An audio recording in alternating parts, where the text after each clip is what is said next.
Yeah, so with regard to the Venetoclax therapy, I'm very excited because we are conducting currently a multi-center phase 2 prospective study evaluating Venetoclax as a single agent in patients with Waldenström's.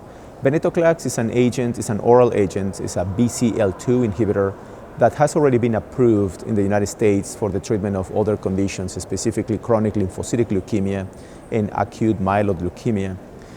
In Waldenström's, the malignant cells do have overexpression of this protein called BCL2, which in short is a protein that allows these cells to immortalize themselves.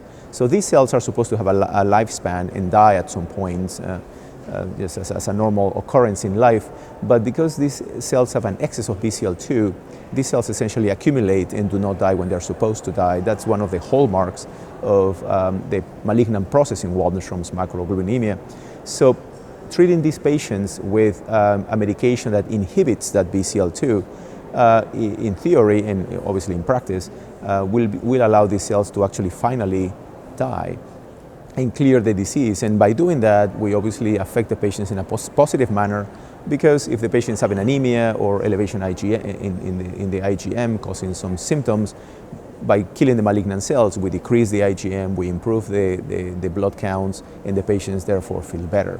So we have collected 30 patients.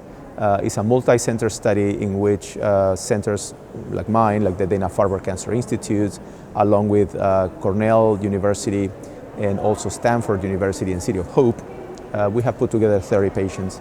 All these patients were previously treated, and about half of these patients were actually previously treated with ibrutinib, which is interesting because there's not a lot of data on what happens or what treatments are effective after patients have failed ibrutinib. So what we have noticed, we're describing, is that about 90% of the patients that have been exposed to Venetoclax do respond to Venetoclax, which means the IgM decreases by at least 25%. When we think about partial responses, which is a decrease of at least 50% on the IgM, which is deeper response, the rate is about 80%, which is very significant. And when we think about deeper responses into the sense of very good partial response, a 90% decrease on the IgM, about 20% of patients got there. So these are very encouraging numbers for patients who have received so many different treatments, including the more recent BTK inhibitors. The safety of Venetoclax is also interesting. We are not seeing classic side effects that we see with other agents. For example, we don't see any bleeding complications or arrhythmias that we see with ibrutinib. We have not seen any IgM flares or other problems like that, like we see with rituximab. So the risk of secondary cancers, we have not really, we need more long-term data, but it doesn't seem there's a signal there compared to what happens with chemotherapy. We have seen any neuropathy compared to what happens with bortezomib, for example. We have seen some blood counts, specifically white blood cell counts, decrease.